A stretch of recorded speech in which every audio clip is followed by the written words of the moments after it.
In West Africa, Nigeria remains in the grip of deadly protests. Since the 1st of August, tens of thousands of people have taken to the streets against what they call bad governance and the soaring cost of living.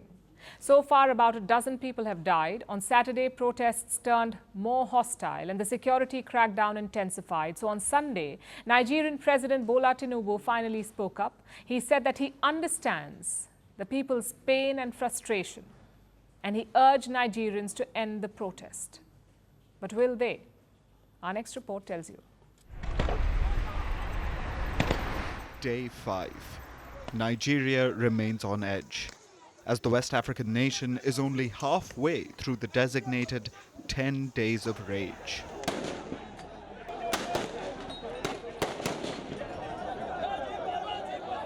The protest began on August 1st against bad governance and the soaring cost of living in Africa's most populous nation. Hundreds of thousands of people have taken to the streets across the nation, including in the capital, Abuja, and Lagos, the country's commercial hub. Since the protest began, 700 people have been arrested nationwide, including at least 50 journalists, according to Amnesty International. And at least 13 people have been killed, according to the same source. But the police have put the death toll at 7. They're not taking responsibility for the deaths. Instead, they are blaming accidents and the quote-unquote hoodlums for the violence. Over the weekend, as anger spiked, the protest became more hostile, and the crackdown by authorities intensified. So finally, Nigerian President Bola Tinubu spoke up. He addressed the nation on Sunday. My dear Nigerians, especially our youths, I have heard you loud and clear.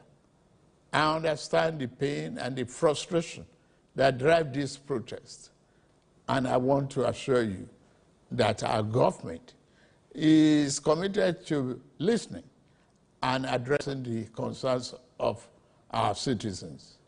But we must not let violence and destruction tear our nation apart.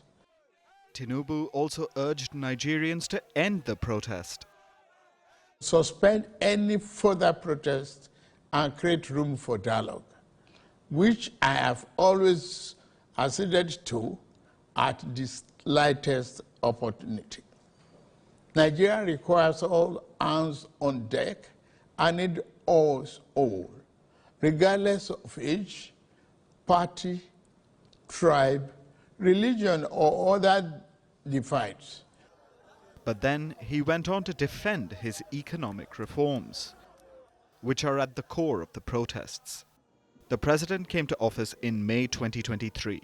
Since then, he has devalued the Nigerian currency, the naira. He has ended fuel and electricity subsidies. And now, Nigeria is suffering its worst economic crisis in decades. The inflation has hit a 28-year high. Sure, this didn't happen in a bubble. Nigeria has seen years of economic mismanagement. But Tinubu placed the cherry on top, and Nigerians blame him for their hardships. So, an apology sandwich with consolations and sorries is not cutting it for them. We are going nowhere. What the president said this morning means nothing. It means nothing. From the speech that the president has made so far, if he doesn't address the needs of the Nigerian people by reducing the fuel price back to 200, bringing back subsidy, reducing the cost of education, opening the borders, then he has not spoken. So this is where Nigeria is at, bubbling with anger, only to be snubbed by police action, and the president's call for a protest pause. Which side will win? The answer should become clear this week. But if early indications hold any weight, brute force and empty words will not do much to assuage the anger of young Nigerians.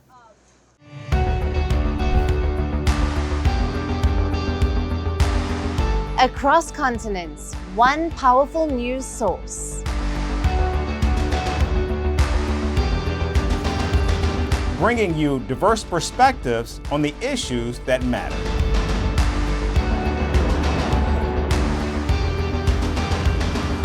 We go beyond the boundaries to give you that little extra about every sporting moment.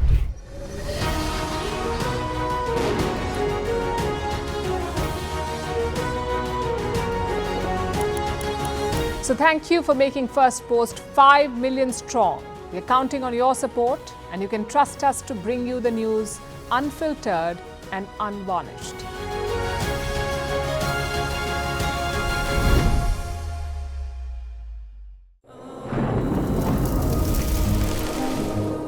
Climate change is on our doorstep. It's time for a revolution to take root. And it starts with 1.4 billion Indians. It starts with one tree for humanity, one tree for Mother Earth, one tree for a future. Project One Tree, a News 18 network initiative.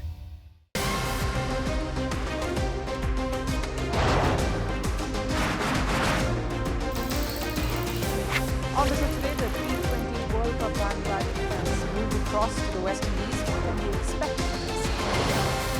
Hello, I'm Alison Green, coming to you from Durban, South Africa. Today we have a special show. We'll start with a report on India's shifting nuclear posture. For the first time since India officially became a nuclear power. Hello and welcome to Firstpost America. I'm Aaron Ham, coming to you live from the nation's capital in Washington, D.C.